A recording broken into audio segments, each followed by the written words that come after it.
अभी उस दिन अतुलेशानंद जी महाराज आए थे, उन्होंने बड़ा सुंदर भाव दिया। आप लोग कहें तो बोल दें, फिर बोल दें कि ना बोलें? कितने लोगों की इच्छा है कि बोल दें? सभी की है। कितने लोगों की, जरा हमने अभी अच्छे से देख नहीं पाया, कितने लोग सोच रहे हैं? वाह। अतुलेशानंद जी महाराज परम पूजनीय कन्नौज पीठाधीश्वर वाले महाराज जी आए थे। उन्होंने बड़ी प्यारी बात कही। बोले ज्ञानी से ज्ञानी मिले सो दो दो बातें होए, और गधन से गधन मिले सो दो दो लातें होए। इसलिए साधु में आपसे निवेदन करूं कि महाराज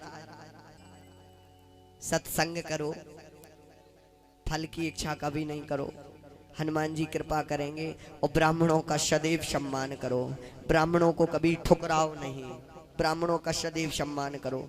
मैं आज एक जगह जब प्रसाद पाने के लिए गया तो ये पंडित जी जो आए थे अभी निकल के गए हैं, ये ब्राह्मण हैं। अब हम प्रसाद पाने के लिए गए, ये बेचारे बैठे थे, तो हमारे भैया जा रहे थे निकेत जी, हमने ऐसे हमने बीच हाईवे पे गाड़ी खड़ी करवाई। हमने कहा भैया जरा पंडित जी, ये आगे निकल गए, इन्हें देखा नहीं। इनकी गलती नहीं है, गलती मेरी है कि मुझे पहली बार कहना चाहिए कि आइए पंडित जी बैठो, हम भी प्रसाद पाने चलते तो आप भी चलो।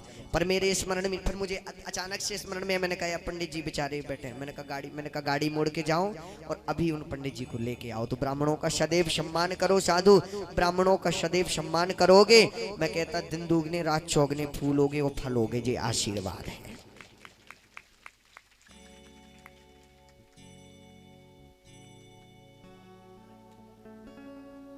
लेकिन इसलिए साधु मैं आपसे निवेदन करूं, आज यहां पर भगवान ने साक्षात्कार करा दिया, भगवान ने आशीर्वाद दिया।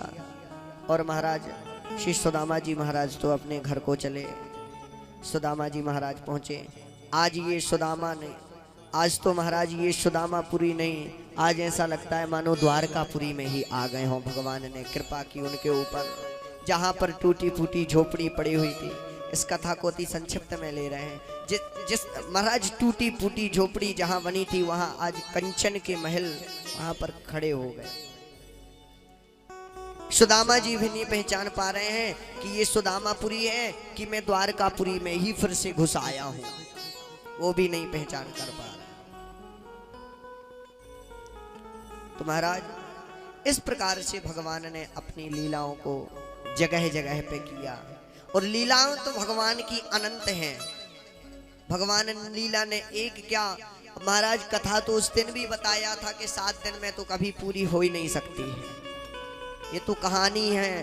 पर 16,108 श्लोकों का जो पाठ हुआ है वो हमारे पूज्य आचार्य श्री द्वारा, जो विनीत कृष्ण जी महाराज हैं वृंदावन से पधारे, इनके द्वारा हुआ। हम तो कहानी सुनाते रहे आपको, सो जैसी टूटी फूटी बनी सो कहानी सुनाते रहे।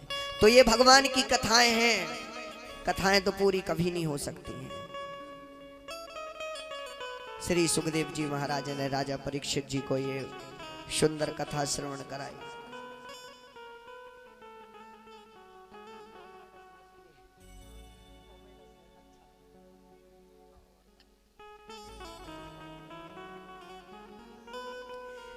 इधर महाराज सुखदेव जी महाराज को कहा, सुखदेव जी महाराज बोले बेटा अब तो तुम पक्का चेले हो गए हो, कच्चे नहीं हो तुम। बोले पक्के चेले हो, कच्चे नहीं हो? बोले महाराज अभी मैं पक्का नहीं हूं। बोले कैसे नहीं हो पक्के? तुम आज पक्के चेले हो गए हो। पक्का कब बनता है? पक्का चेला तब होता है, हथियार की कीमत नहीं होती, लोहे की कीमत नहीं होती, हथियार की कीमत होती है। कोई लोहा 100 रुपए का हो और उसी 100 रुपए का जो लोहा है उसी को हथियार कुल्हाड़ी बना दी जाए तो वो 100 की नहीं मिलेगी, 500 की मिलेगी। लेकिन हथियार कब बनेगा? जब उसको कष्ट होगा, गरम हथौड़े उसमें मारे जाएंगे तब वो जा करके। अरे बोले भक्त अब तो तुम्हारे हथौड़े घल चुके हैं, अब तो तुम पक्के चेला हो गए हो। बोले महाराज मुझे तक्षक नांग आएगा और डस जाएगा मुखार भिन्नों में। बोले तक्षक नांग डसेगा। बोले परेशान नहीं हो। सुखदेव जी महाराज इस लीला को संपन्न करके परम धाम को पधारे। तक्षक नांग आया, परीक्षित जी को भी उसने डसा परीक्षित जी परम धाम को पहुँचे। आइए हम भागवत जी के अंतिम श्लोक में प्रवेश करते हैं। इसी के साथ दासवाणी को विराम करेगा। सब लोग अपने अपने सिर पे कपड़ा रख लेंगे भैया।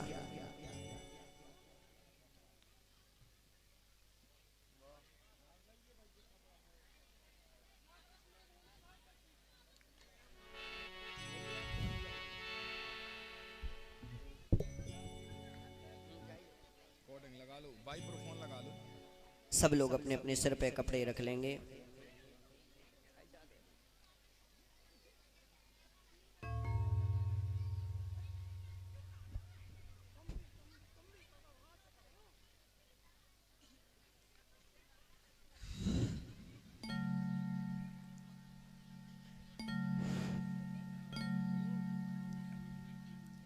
नाम संकीर्तनम यस्या नाम संकीर्तनम यस्या सर्व पाप प्रणाशनम सर्व पाप प्रणाशनम प्रणामो दुःख शमन प्रणामो दुःख शमन तम नमामि हरिं परम तम नमामि हरिं परम। एक बार सब लोग मेरे साथ गाएंगे।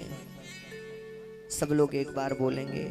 नाम संकीर्तनम यस्या नाम संकीर्तनम यस्या नाम नाम संकीर्तनम संकीर्तनम यस्या यस्या सर्व सर्व पाप पाप प्रणाशनम प्रणाशनम प्रणामो प्रणामो दुःख दुःख समनस्तम समनस्तम नमामि नमामि हरिं परम हरिं परम। नाम संकीर्तनम यस्या सर्व पाप प्रणाशनम प्रणामो दुःख समनस्तम नमामि हरिं परम।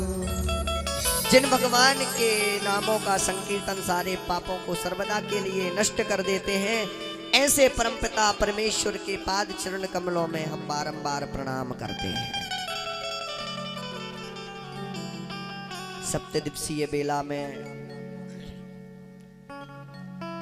आज 7 दिवसीय कथा हम लोगों ने इस छोटे से मंच के माध्यम से ग्राम मझगुआ में अभी फूल होली होना है, जाना नहीं, इसलिए लास्ट में फूल होली करवाई हमने ग्राम मझगुआ में।